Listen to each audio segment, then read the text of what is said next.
தரிசனம் செய்தால் மறுபடி வரும்படி கூறும். ஒரு முறை தேவியை தரிசனம் செய்தால் மறுபடி வரும்படி கூறும்.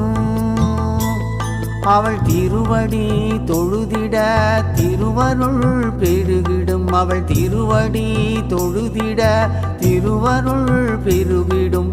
பொருளோடு புகழ் வந்து சேரும். பொருளோடு புகழ் வந்து சேரும்.